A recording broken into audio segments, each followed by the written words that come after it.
Hello friend, welcome back. In our previous video, I already discussed about that things with you, how can create the database, how can create the database table, and in our database table, I inserted some of the demo data. Okay, so in this video, I will show you how can actually add some of the query, how can read all the data, how can access all the database field. So step by step, I will share all the basic that you really should know. For doing all the things, first of all we have to create one of the controllers. So right now that is our project root directory. So into this position I just want to create one of the controller. I just defining as a cmd and now click on the enter, and now I just defining as a php artisan and then the make and then the controller. Okay, I just defining the controller, and then for now I just create one of the controller as a db controller. Okay, so this type of one of the controller I want to create, and now click on the enter. So here controller created successful. So if you go to our controller area, like here I already discussed about that things with you. There is a apps, then that is actually the http, there is a controller, and here I created that controller. That means that's db controller. Okay, so right now I don't need this, so I just remove all the things from here. I don't need this. That is also our database connection. I already created that connection, and now there is our controller. For now here I want to create another route for all that work. I will do that things on here, like I just copy it. Okay, and after that here I just paste it, and into this position I want to add some of the URL as a query.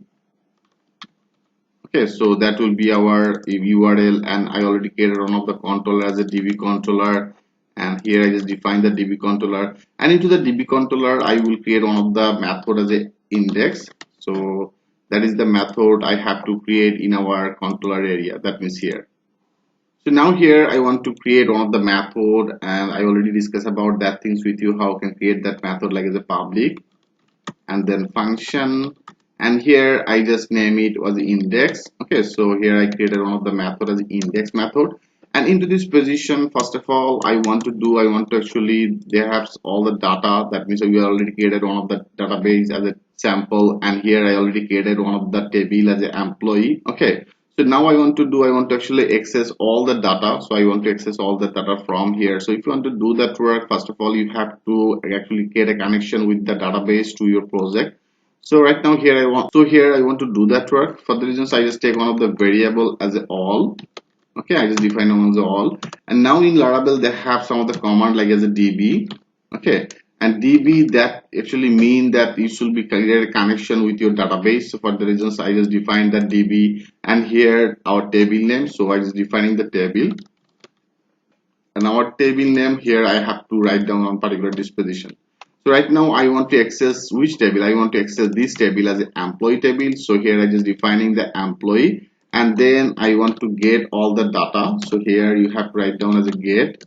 So here I just defining that get. Okay, so here you will get all the data from our table, that means the employee table. And then in Laravel one of the functions like the helper functions, okay, as a dd. So here I just using the dd for print all the data. So here I just want to print, okay, I want to print that variable, that means this all. So here I just defining it. Okay, so that is actually one of the helper function. So here I already use the database, that means db. So we have to also assign that request on particular disposition for the use. So here I just defining as the use and use db. Okay, so here I just defining as a db on particular this area. So perfect. And now let's check this out. I just click on the save all, and now here I already created one of the route as a query. So if you go to this position like here, and if you now that is our main root directory. So here I just defining as a query, and now click on the enter. So now here is showing as a this text. Okay, like here maybe I did something wrong on particular disposition. Like here you can say I just added the single quotation. So here you don't need to add the single quotation. So here that is actually the dd helper function. So here you have to actually write down directly that variable. So here I just pass that variable on particular this area, and now click on the save all, and if you now refresh it, yes, you can see there is now showing as a 3.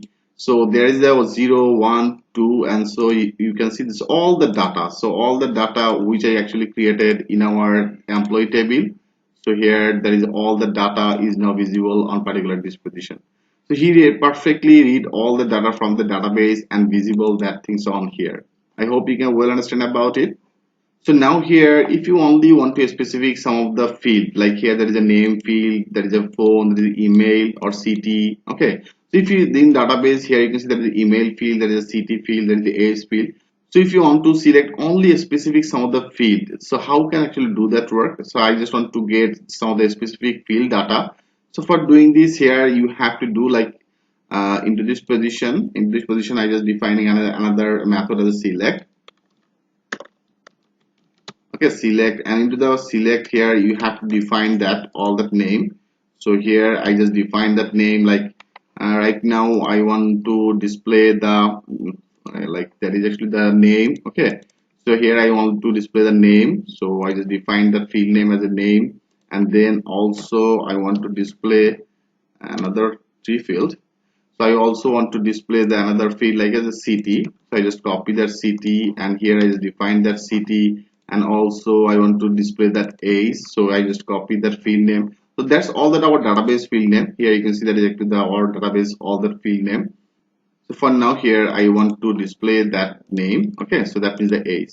So I just want to select a specific these three field name. There is a name, age, and the city. And now I just want to get all that data. Okay, now let's check this out. Here I added the helper function as a all. So he will actually print. So now I just click on the save all. And if you now refresh that query again, so now there is a three. Okay, so like there is a three data. So now if you click on here, now you can see only he selected the that field name. There is a name, there is a age, and the city. Okay, so like they have so many tables. He only selected which I selected that things on here. There is a name field, age field, and the city field. So for now, actually he display that name field, there is the age and the city. I hope you can well understand about it. So here all the table, like there is a three column on particular disposition. So all the data actually he showing that is specific these three field. Okay, and here you can also do that same select things with using the flag. Like they have another method as a flag. I will show you, then it will be very much clear to you. Like here I just copy it. Okay, so and I paste it. Right now I just put that things as a comments, and into these positions there is I just take one of the variable, and there is a data table, and then our table name, and into these positions they have another method like as a flag. So that is actually the flag, one of the functions. Like here, if you right now I want to display the another field, like if you go to the database table, like there is the email field, so I just want to display that email field on here. Okay, and also I want to select that city. So here I just define that city, and right now I just only show two of these data. Okay, so here I just defined it, and there is an email field and there is a city. So right now we don't need to show that gate, so here I just remove it. So that's actually used for when actually you will work with the drop down something, so then this flag method will be effective. So now let's check this out. I just click the save all. So now I just here select only the two field, and now if you refresh that page, like here I just refresh it. Now you can see there is actually two, and here you can see there is only two field is now visible on here. There is a Dhaka and there is a New York. So I hope you can well understand about it, and in our next video I will continue this process, and I will also show you all that others query, how can do that query. Okay, so it will help you a lot because we will use all the things in our project, then it will be very much interactive. So thanks for watching, and I will see you in the next video.